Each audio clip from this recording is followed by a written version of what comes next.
नमस्कार, मैं प्रभाकर निराला L24 news में आपका स्वागत है। जू सफारी और नेचर सफारी का निरीक्षण करते मुख्यमंत्री नीतीश कुमार। राजगीर में बिहार का पहला स्काई वॉक सैलानियों के लिए तैयार हो गया। बच्चे हो या बूढ़े, हर उम्र के लोग एंजॉय करेंगे। आसमान से धरती का दीदार होगा। बिहार के इस अद्भुत स्काई वॉक का निरीक्षण करने पहुंचे मुख्यमंत्री नीतीश कुमार। पूर्वी चंपारण जिले के बनकटवा प्रखंड अंतर्गत गोला पकड़िया पंचायत के जगिरहा कमरौला गांव के राजकिशोर राय के खलिहान में रखे 250 बोझा धान की जलकर हुई राख। आग लगने के कारण का पता नहीं चला है। आर्थिक क्षति की पूर्ति के लिए अंचलाधिकारी को आवेदन सौंपी गई है।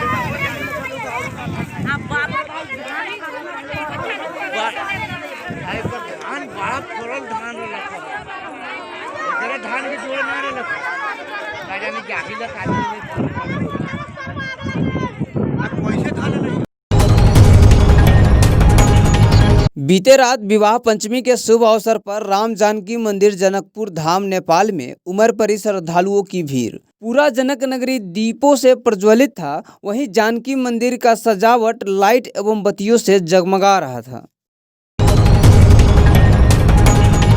मीना बाजार मोतिहारी में चिकन दुकानदार की हत्या उसी के दुकान में गला रेत कर दी गई और फिर दुकान का शटर गिराकर हत्यारा हुआ फरार। शटर गिरे होने की वजह से पड़ोसी दुकानदारों को भी इसकी भनक नहीं लगी। रात 8 बजे तक अपने रूम पर नहीं पहुंचने पर चिंतित परिजन ढूंढने आए, जहां दुकान के अंदर ही उसे मृत पाया गया। मोतिहारी संवाददाता रवि गुप्ता की रिपोर्ट। आरती की जिंदगी में एक तूफान आई। अपनी शादी के दिन बच्चे को बचाने के क्रम में खुद पैर फिसलने से छत से गिरी आरती। दुल्हन के लिबास में सजने वाली आरती अस्पताल की बेड पर पड़ी थी कि अचानक उस लड़के को देख उसकी आंखें भर आई, जिससे उसकी शादी होने वाली थी। लड़के ने भी मिसाल कायम करते हुए हॉस्पिटल में ही रचाई शादी। ये जानकारी होते हुए भी कि उसकी दुल्हन की रीढ़ की हड्डी टूट चुकी है, फिर भी उसने इस बात की परवाह किए बगैर उसे अपनाया कि उसकी दुल्हन अब अपाहिज हो चुकी है। हर तरफ इस अनोखे विवाह की चर्चा हो रही है।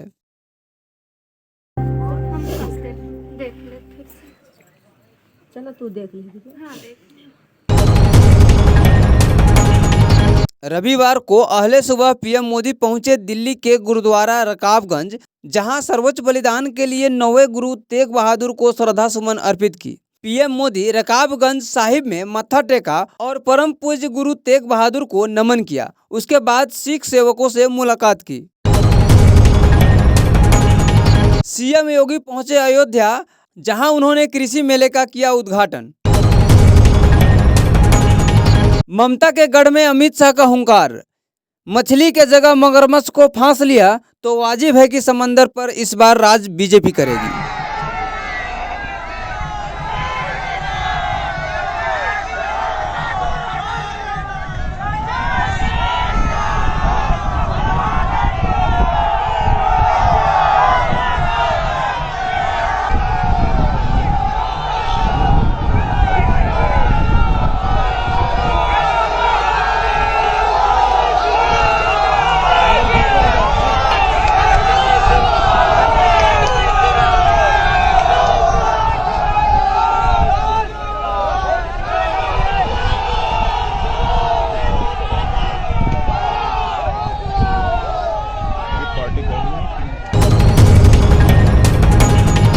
सीतामढ़ी डीएम अभिलाषा शर्मा बीते दिनों रात को पैदल ही निकल पड़ी सीतामढ़ी की सड़कों पर, जहां उन्होंने रिक्शा चालकों और सड़क किनारे सोने वाले बेसहारा लोगों को कंबल बांटा, ताकि इस कड़ाके की ठंड से उन्हें बचाया जा सके।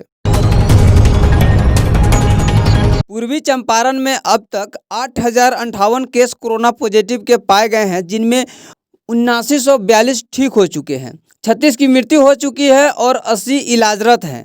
शनिवार को पूर्वी चंपारण में 5 नए कोरोना मरीज पाए गए, जिनमें मेहसी में 2, पताही में 1, रक्सौल में 1 एवं घोड़ासहन में 1 नए मरीज पाए गए हैं। ग्रामीणों ने आज रविवार के दिन फेनहारा थाना अंतर्गत 12 परसौनी पंचायत से कालाबाजारी के लिए जा रहा 28 बोरी राशन को पकड़ पुलिस को सौंप दिया।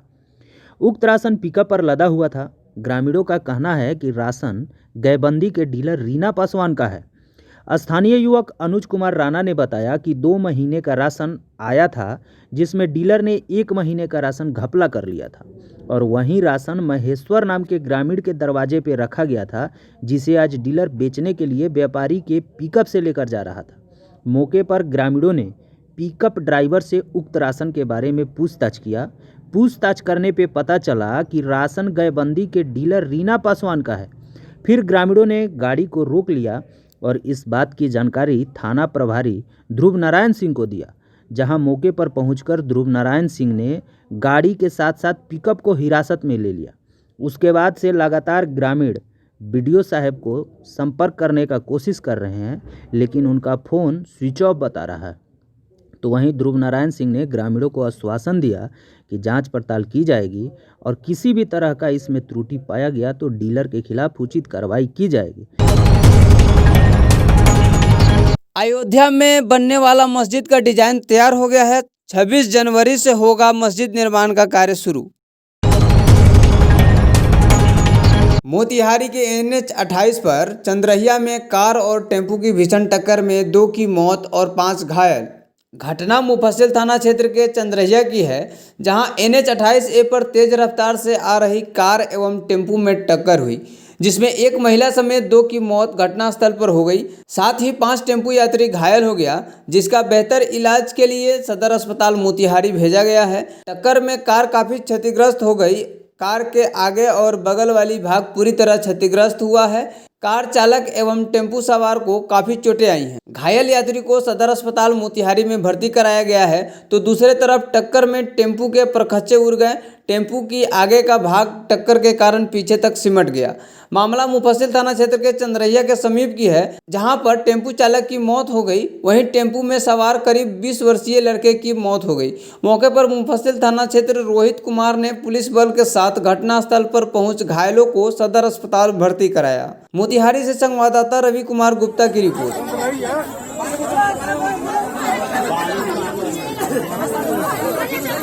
आपका अच्छा, घर आपका कैसे कैसे हुआ ये घटना, कुछ बता सकते हैं? हाँ, हम तो बीच में गाड़ी में लगे, बीच में हमारा तो कुछ समझ ना। ससुराल गए युवक अपने घर को लौट रहा था और घने कोहरा के कारण बाइक अनियंत्रित हो गई और युवक नदी में जा गिरा, जहां डूबकर उसकी मौत हो गई। घटना कोटवा थाना क्षेत्र की है, जहां गंडक नदी में डूबने से युवक की मौत हुई। सीतामढ़ी के पुलिस लाइन में चौकीदारी परेड का हुआ आयोजन। डीएम एसपी ने संयुक्त रूप से उपस्थित चौकीदारों को किया संबोधित, जहां डीएम अभिलाषा शर्मा ने कहा कि जिले में छोटी बड़ी आपराधिक घटनाओं को लगाम लगाने से लेकर प्रभावकारी रूप से शराबबंदी को लागू करने में चौकीदार की अपनी महत्वपूर्ण भूमिका है। वहीं पुलिस अधीक्षक ने कहा कि चौकीदार की अपने क्षेत्र में एक अलग पहचान होती है। वे सबसे अधिक जमीन से जुड़े होते हैं। उनसे प्राप्त सूचना विधि व्यवस्था में काफ़ी महत्वपूर्ण है। इस कार्यक्रम में जिले के सभी थाना अध्यक्ष एवं चौकीदार उपस्थित थे। विधि व्यवस्था संधारण सबसे महत्वपूर्ण चीज़ है किसी भी जिला में शांति कायम करने के लिए। सीतामढ़ी जिला बहुत ही सेंसिटिव जिला है, इसलिए ये ज़रूरी है कि विधि व्यवस्था में हमेशा कोई भी कोताही बर्दाश्त नहीं की जाए और लगातार लोग सजग रहें। इसी क्रम में आज चौकीदारी परेड किया गया है। चौकीदार बहुत ही महत्वपूर्ण भूमिका निभाते हैं किसी भी सूचना का संग्रहण करने में, और तत्क्षण उस पर यदि हम कार्रवाई कर सकें तो बहुत सारी घटनाओं पर रोक की जा सकती है। इसलिए आज चौकीदारी परेड किया गया है। इन्हें सभी को मोटिवेट करने के लिए आज प्रशंसा पत्र भी दिया गया है इन्हें इनका टारगेट दिया गया है कि आने वाले वर्ष में इनके क्या क्या टारगेट्स रहेंगे, क्या क्या इन्हें करना है, और उसका हम लोग लगातार मॉनिटरिंग करेंगे ताकि पूरे जिले में अच्छे तरीके से विधि व्यवस्था का संधारण हो और किसी भी घटना को हम लोग रोक सकें। ललित नारायण मिथिला विश्वविद्यालय की सीनेट की बैठक 17,93,92,96,185 रुपए की घाटे के बजट को स्वीकृत कर लिया गया है। बता दें कि कुलपति डॉली सिन्हा के सामने कल बजट पेश किया। हालांकि वर्ष 2021 और 22 में 18,82,52,04,760 रुपए के खर्च का अनुमान लगाया गया है। इसमें विश्वविद्यालय के निजी स्रोतों के अलावा अंगीभूत कॉलेज से प्राप्त होने वाली कुल आय 26,37,45,693 और स्वपोषित संस्थानों से प्राप्त होने वाली कुल आय 62,41,62,882 रुपए का अनुमान लगाया गया है। प्रति कुलपति ने 9 खंडों में जो बजट प्रस्तुत किया है उसमें विश्वविद्यालय के अनुषंगिक इकाइयों यानी इस बैठक में कई सारे सदस्यों ने पुस्तकालय को ठीक करने की बात कही तो किसी ने लाइब्रेरी की स्थापना की मांग की। आखिरी में सीनेट सदस्यों ने वोटिंग कर एक चुनाव प्रक्रिया को संपन्न किया जिसमें सीनेट के तमाम सदस्यों ने वोटिंग किया। वहीं मोतिहारी बार के लोकप्रिय अधिवक्ता राजीव कुमार द्विवेदी ने जीते हुए प्रत्याशी को फोन कर बधाई दी। कार्यक्रम का संचालन कुल सचिव डॉक्टर मुश्ताक अहमद ने किया। इस मौके पर पूर्व कुलपति डॉक्टर समरेंद्र प्रताप सिंह, डॉक्टर दिलीप कुमार चौधरी, विधायक संजय सरावगी, प्रोफेसर विनोद कुमार चौधरी, अधिवक्ता राजीव कुमार द्विवेदी, डॉक्टर अमर कुमार, प्रोफेसर अशोक कुमार, फैयाज अहमद और अन्य सदस्य मौजूद थे।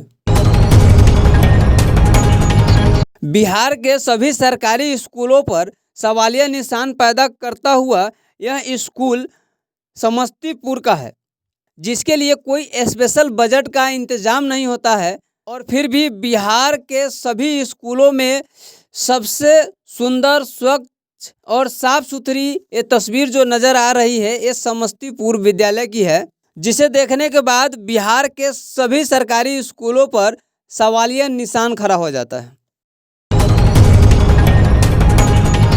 किसान सम्मेलन में उप मुख्यमंत्री रेणु देवी ने सभा को संबोधित किया।